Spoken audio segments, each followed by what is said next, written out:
Water resist is one of my favorite techniques to create a unique finish. It has so many possibilities of how to be used. Let me show you the basics. To begin with, make sure that you read and follow the directions on the can label. For the technique, we use water in a misting bottle.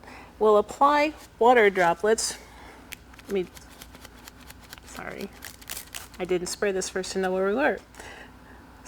Spray water onto the surface. I like to hold the bottle a bit away so that we're not getting runs and you're just getting little droplets forming on the surface.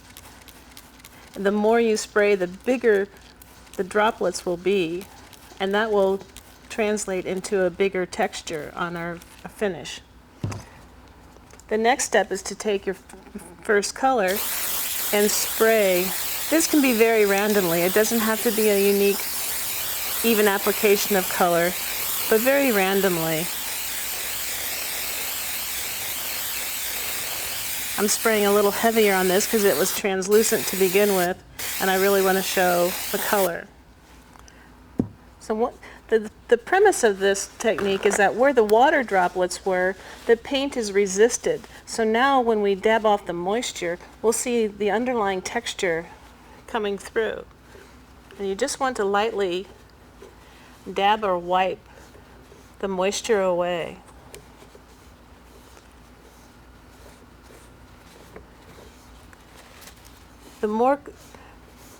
When colors are very similar and kind of blend together, the finish isn't as brilliant. But when we put on a contrasting color, you'll see the texture even that much more.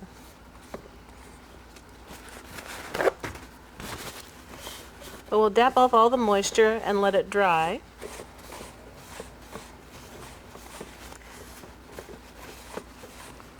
You can see the little paint chips coming off from where the water droplets resisted the spray. Can you see the fine texture that was created?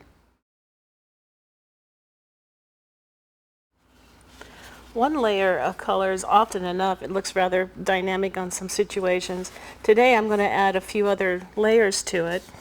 Going next step, to add another veil of color, we simply repeat the steps of misting water onto the surface. So now you can see why the bigger the droplets of water, the bigger the texture will be. And the next color I'm going to use is robin's egg, very randomly around. I purposely don't want this to be an even application.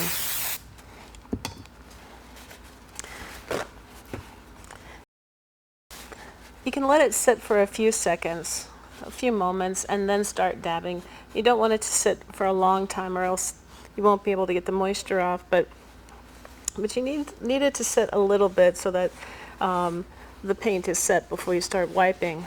And as you can see, this is a little bit more of a contrasting color, you start to see the pattern a little bit more so.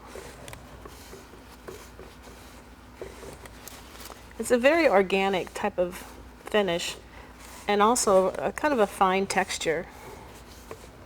It's best to use this technique on non-porous surfaces or sealed surfaces. And I'm going to do one more coat. So we'll do the technique one more time.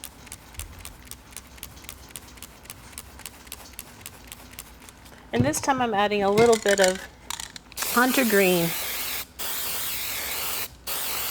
This combination is going to give me kind of a verdigris, an antique verdigris finish. You get a fresh piece of paper towel. And the unique combination of colors applied in this manner give a really fun texture and richness to most any surface.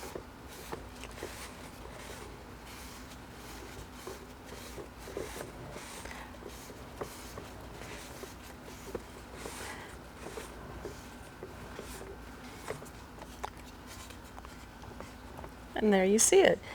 And at any time that if you notice there's an area that you want to have more color than what appears, don't hesitate to go back in and concentrate on that area. Mist it again. Like I'm going to add a little bit more copper right here. And then lightly wipe or dab off the color again. So you can go back at any point in time and play with it any more and more.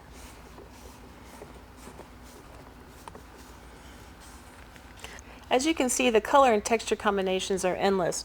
Whether you use combinations to create an antique metal finish or combinations of your own for an old personal finish.